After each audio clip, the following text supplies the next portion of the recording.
This is the ARP by UK company Midicake. It's a 4-channel MIDI arpeggiator, which sounds simple enough, but compared to an arpeggiator that you might find on any synth, it's like comparing a ride-on lawnmower to the killdozer. This thing is amazingly deep.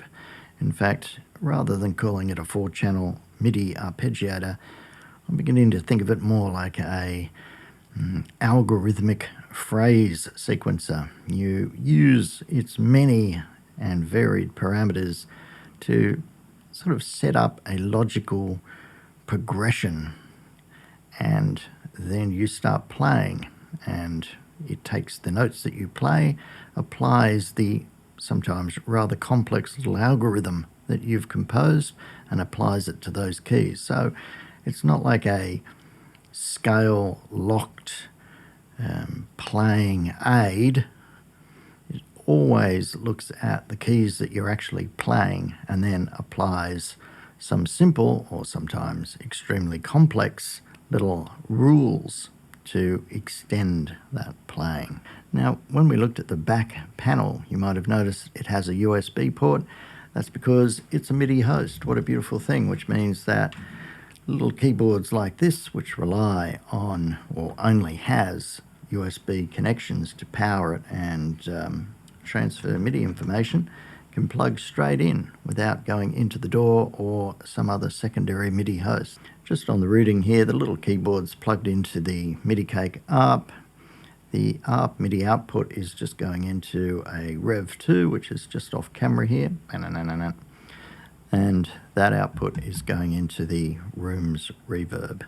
Now, in a machine this deep, it's a bit of an ask to go through every single function in one go. So today I'm just going to do a basic overview of the machine and a bit of a getting started guide, and a lot of areas just going to ignore for now and come back in later videos and look at in some detail.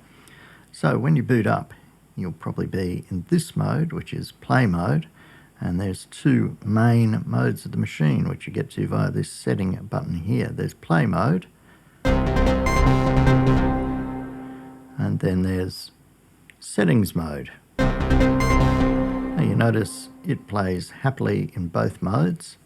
The main difference between them is in play mode, you get this little mini keyboard here, and you can select different scales and chord sequence and things like that, and that's where the play and stop buttons come into play, because you can set the machine going on a sequence of chords, things like that. But we're not going to get into that today, because that is an entirely other universe. Instead, I'm going to be in settings mode, which is where you can adjust all the different parameters for each one of the arps. So let's have a basic look at the front panel. So these buttons along here, 1, 2, 3, 4, is where you select a particular arp, which you could then work on with these different settings down here. So each one of them can have different settings. And directly above that, buttons for muting. So you'll just get whatever the keyboard normally is, and as soon as you uncover one, that allows the arp to play.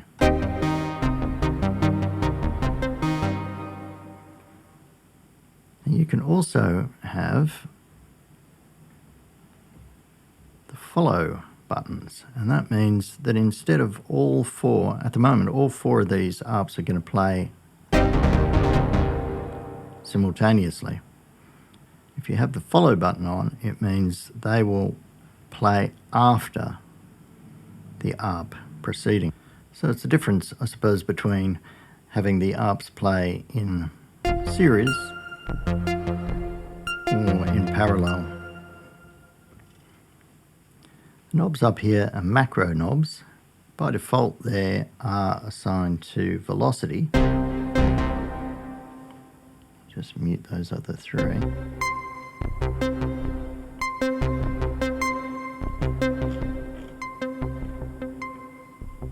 And as you can hear, it can sort of simulate a bit of a volume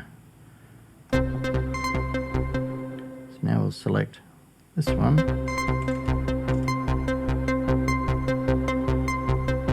Oh, we could pump this one up.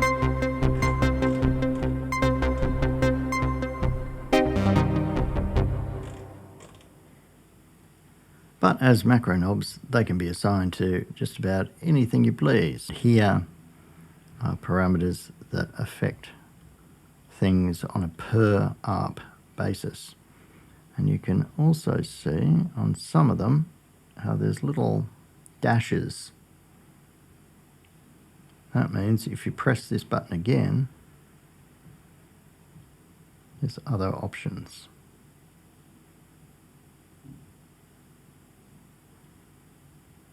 So not all of them have got it. Depends what mode you're in.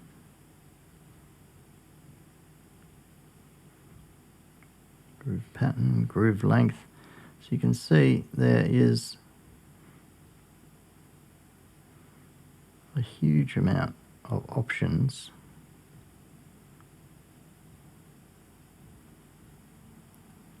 There's two modulation lanes and an effects lane for each arpeggiator.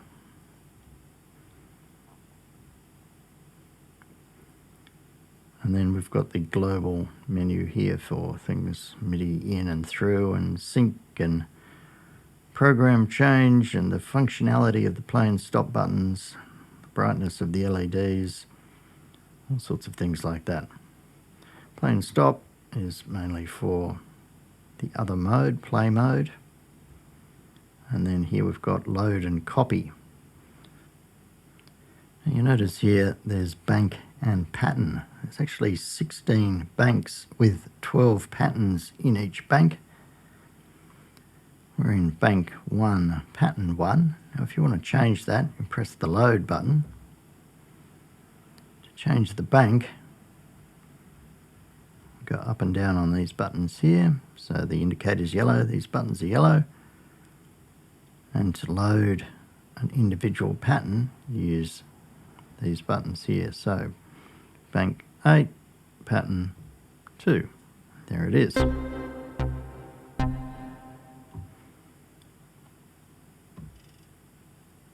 Let's go back to bank 1. We'll go to pattern 4, say.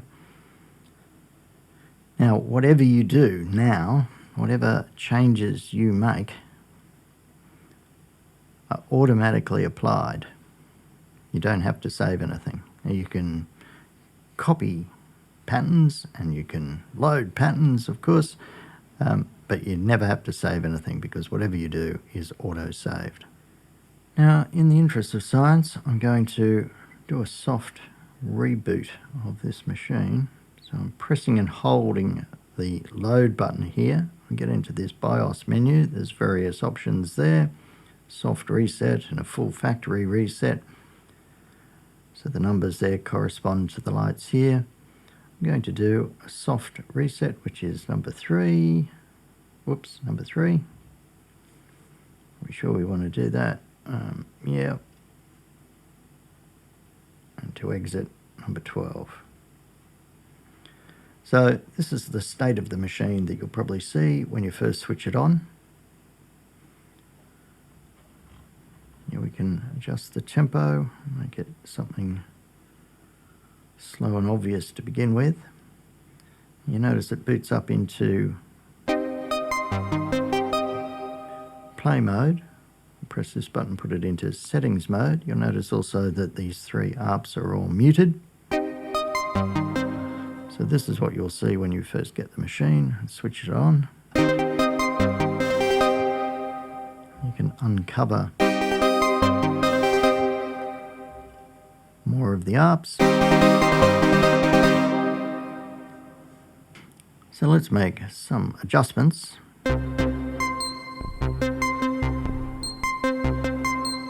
That's a pretty extreme range on that arp. So let's start at the beginning there. Well, velocity, we can use the macro to take that down a bit. Gate. So if all 4 of the arps are off, you can hear what the synth is naturally doing by itself, and if an ARP is on, you'll still get that. But then the ARP's gate length and various other functions kick in. And quite important amongst that is the gate length. Now, I tend to take the gate length right down to 1 beat. I mean, you can go up to 32 bars if you like. So that would then, of course, if you had it at something like that, it might be great for drone music, but it's going to keep the gate on with the notes that you hit. So could have unintended consequences. So I tend to take the gate right down. Octave. That's what octave it's playing at. We can take it down.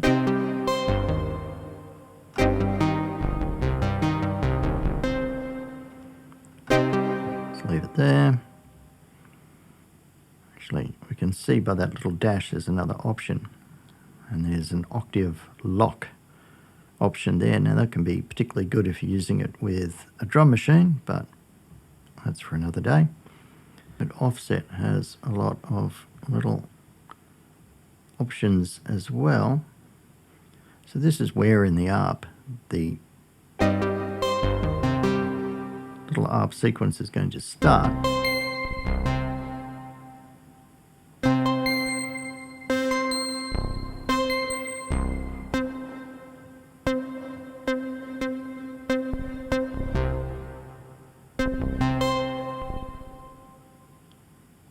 And instead of to scale, which is what you're playing, it can be offset to chromatic. And that is then where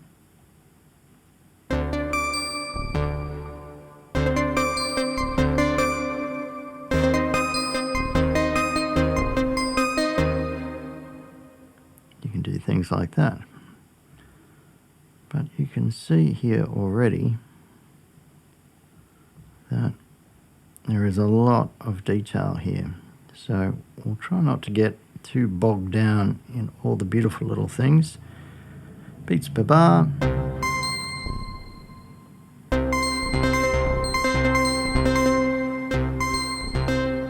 All sorts of options there. Let's stay on 16. Pitch filter. Steps is one of the fundamental settings. It's how many steps there are in that particular ARP.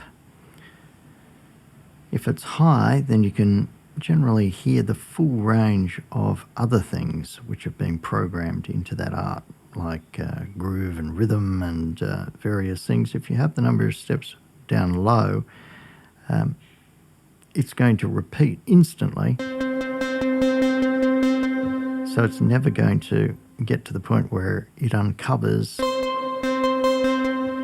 some of those other interesting things that you might have programmed. On the other hand, you can put it to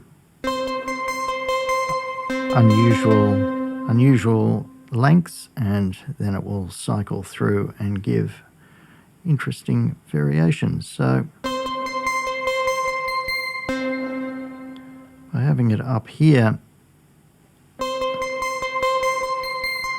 cycling through and getting up to those very high octaves.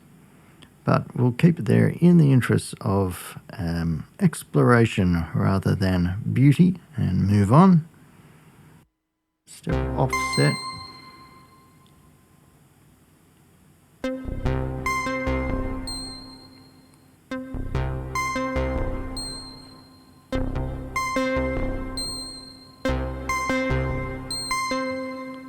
Sometimes it's best just to have a little play around.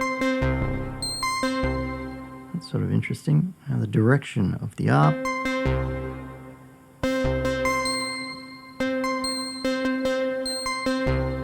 And we're hearing some very high notes there, and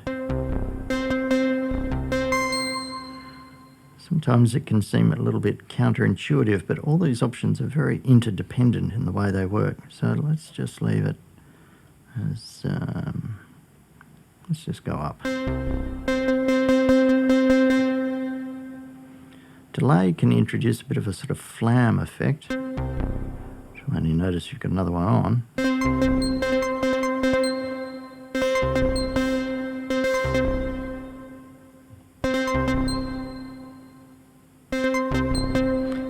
Yes, well, I won't get bogged down in that either, but by carefully adjusting the delay, you can get some almost strum-like effects across the arps. So that's a very interesting one. Bounce is the note order. So I've got it starting very high and going quite low. But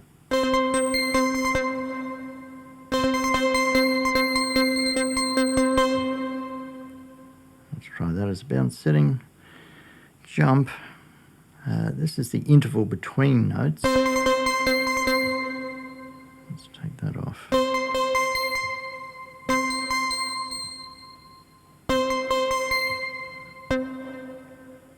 Intervals out of range there. And repeats.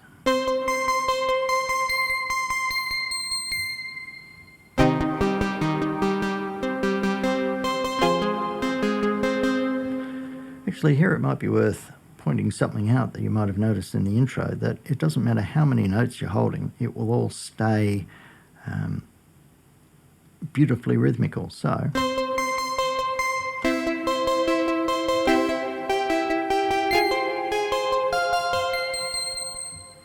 because you know how in arpeggiators, if you're holding one note and then you go 4 and then you do 3, I mean, sometimes you can get very interesting things happening, but it's not good for keeping up that nice, constant, smooth feel. Let's have a look at the top row here. So mode is arp. I could do mode as chord.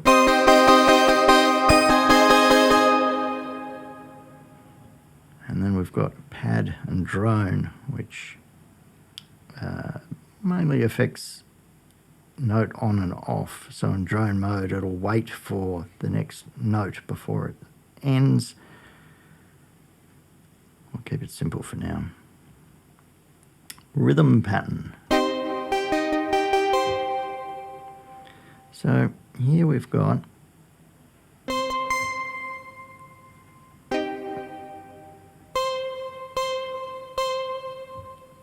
the way that you get out of that situation with an arp where it's just constantly repeating. So with the rhythm pattern here, it's really a 16-step pattern sequencer, and there's ties and mutes and accents, and the length of this little pattern sequencer can be different to the length that you've set in the number of steps for the arp itself. So let's set that at, say, 6 steps. Go back to the rhythm pattern. And you can adjust these, but I'll save that for next time. Little dash there, so there's a second bit. So rhythm length, you can see there it's just 4. Make it a bit longer. And we've got the pattern.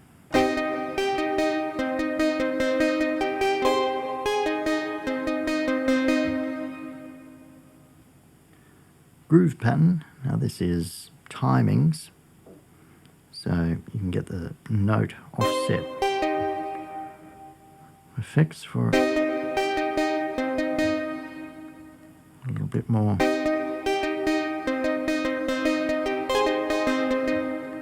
human feel.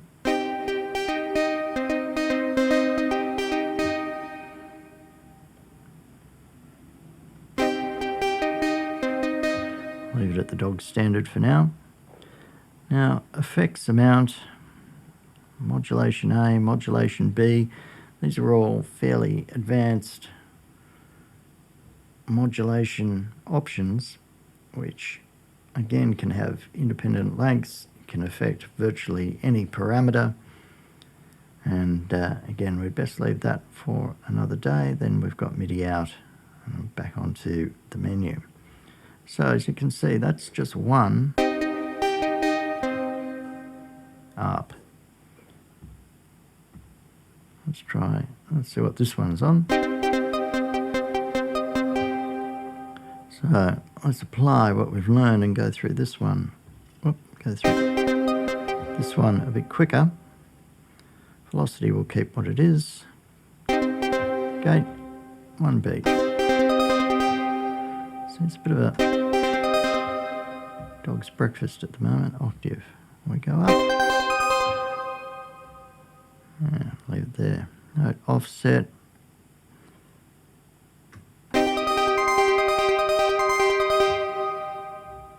Beats per bar. That's why that's going so fast.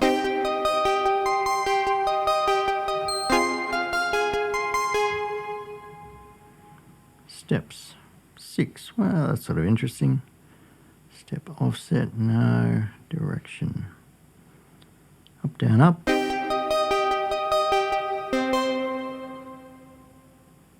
Delay, bounce.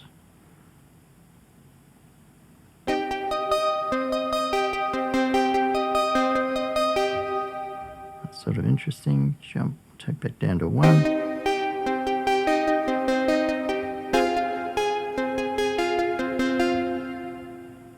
Repeat. Yeah, that's all right. So let's uncover the first arp and have them play together.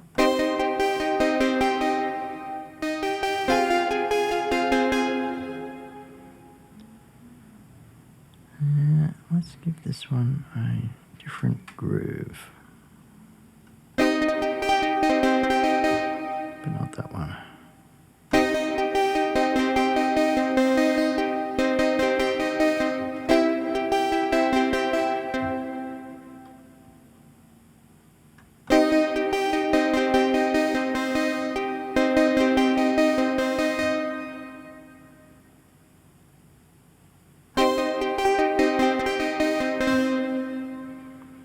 Well, as you can see,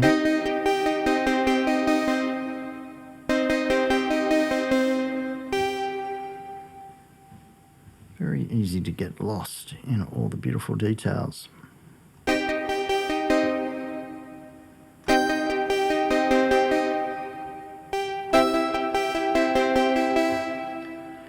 Let's have a second arp follow the first one.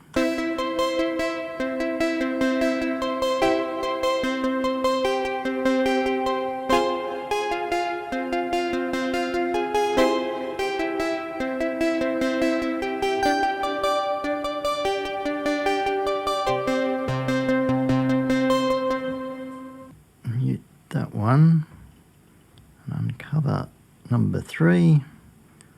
Let's try something a bit different with this one. 4 beats, offset, beats per bar. Let's be a bit more adventurous.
Play 2 together. That one's a bit out of time, so let's change the timing on that to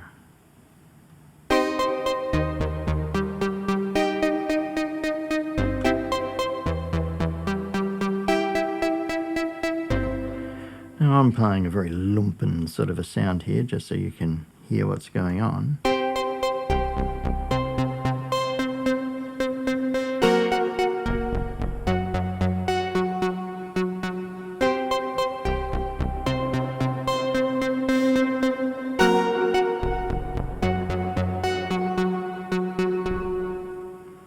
But you get the idea. So that's just with 2 of the 4 arps. Dare we uncover one? Whoa, 32. Actually, let's go for... I'll do that, but... Ah yes, it's in chord mode.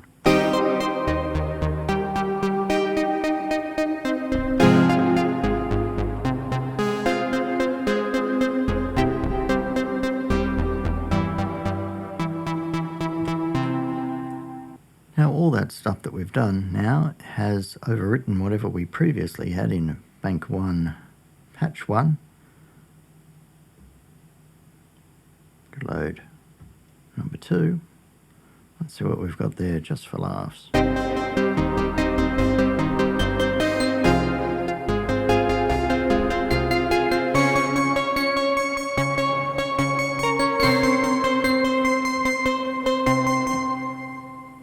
And that's how you get lost for hours and hours, and we haven't even got into a lot of the deep functionality. Especially interesting one is to hook it up to a little drum machine, because you can lock the kick drum into its little pattern and play the drum machine. But that's for next time. Until then, see ya.